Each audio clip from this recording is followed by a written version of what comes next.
So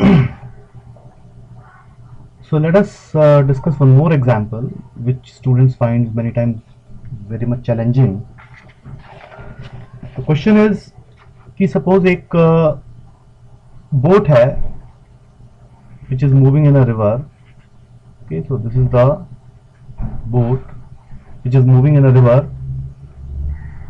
The velocity of the boat with respect to water is given as 5 kilometers per hour. So this is the velocity of boat relative to water. और मान लो कि at time t is equal to 0 second पर the boat passes through a piece of cork. Okay, so there is a piece of cork here.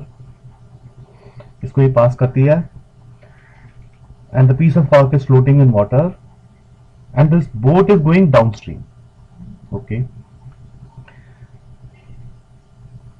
this boat is going downstream, the river is also flowing in the same direction. Boat आगे जाती है and then the boat turns back at time t is equal to t1 seconds. तो मान लो ये point A है, तो यहां पर बोट वापस टर्न बैक होती है. When and where does the boat meet the cork again? When and where does the boat meet the cork again? मतलब ये बोट अब वापस जाएगी. तो मान लो कि जब ये बोट पॉइंट बी पर पहुंचेगी तो वापस ये कॉर्क को मीट करेगी. ठीक है. सो दिस कॉर्क, ये जो कॉर्क है, this is moving in the river with the speed of water. The velocity of water के साथ ये मूव कर रहा है इस तरह से.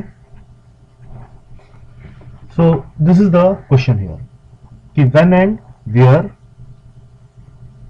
तो व्हेन मतलब डिस्टेंस निकालना है हमने, व्हेन मतलब टाइम निकालना है, कितने टाइम पे मीट करेगी, and where will it meet the, मतलब डिस्टेंस निकालना है कितने डिस्टेंस के बाद, ट्रेवल करने के बाद ये मीट करेगी.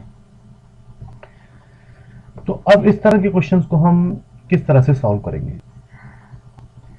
तो हम ये कह सकते हैं कि देखो टाइम, मान लो ये पॉइंट ओ था जहां पे इनिशियली बोट थी. So time taken from O to A हमें दिया हुआ t1 सेकेंड्स. ठीक है. अब यहां पर एक की कॉन्सेप्ट ये है कि अगर मैं फ्रेम ऑफ रेफरेंस कंसीडर करूं रिवर का, रिवर के फ्लो ऑफ वाटर का, मतलब अगर हम इस कॉर्क को ऑब्जर्व करें, suppose the cork is not moving relative to water, that means the frame of reference of the water is fixed. तो उस सिचुएशन में जैसे मान लो मैं यहां पर एक डायग्राम से आपको ये एक्सप्लेन करना चाहूंगा कि हमारा जो ऑब्जर्वर है वो इस कॉर्क पे हमने बिठा दिया. ठीक है ना. और मान लो कि this observer is at rest. So the boat is moving. This is the velocity of boat with respect to water. ठीक है ना. तो ये बोट आगे जाएगी, मान लो t1 सेकेंड्स तक ये आगे गई, तो जितना टाइम इसको आगे आने में जाने में लगेगा उतना ही टाइम इसको वापस आने में लगेगा, क्योंकि डिस्टेंस तो सेम है. मान लो ये डिस्टेंस d ट्रेवल करती है. तो मैं यहां पे ये मान रहा हूं कि मान लो कि हमारा जो ऑब्जर्वर है वो कॉर्क के ऊपर बैठा हुआ है और वो बोल रहा है कि मैं रेस्ट पे हूं और सिर्फ ये बोट मूव कर रही है. तो बोट t1 सेकेंड्स के लिए आगे जाती है, डिस्टेंस d ट्रेवल करती है. तो जितना, अगर ये जितना डिस्टेंस आगे जाएगी, जितना टाइम लगा उतना ही टाइम इसको वापस आने में लगेगा. Okay. So that's why I can say that the time taken by the boat to come from A to B is also equal to t1. जितना टाइम इसको जाने में लगेगा उतना ही टाइम इसको वापस आने में लगेगा relatively. So the total time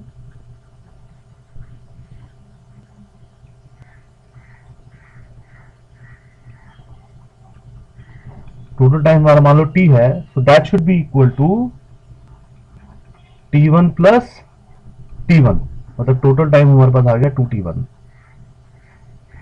okay. तो ये तो टाइम आ गया. और इस टाइम में the boat is moving through a distance d which is equal to O A plus A B. ठीक है ना।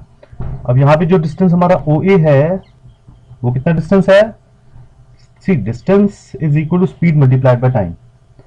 So the speed of the boat is VBW, velocity of the boat with respect to water plus velocity of water, because right side में ये boat downstream जा रही है, तो velocity of boat with respect to water plus velocity of water multiplied by time taken from O to A। ठीक है ना। So this is equal to the velocity of boat with respect to water plus velocity of water multiplied by T1। इसी तरह से हमारे पास A B आ जाएगा। तो A B हमारे पास कितना आएगा, क्योंकि ये बोट ए से लेके बी तक जब आ रही है तो ये अपस्ट्रीम आ रही है, तो अपस्ट्रीम में इसकी वेलोसिटी हो जाएगी velocity of boat with respect to water minus velocity of water multiplied by T A B. So this is equal to the velocity of boat with respect to water minus velocity of water multiplied by time t1। ठीक है ना।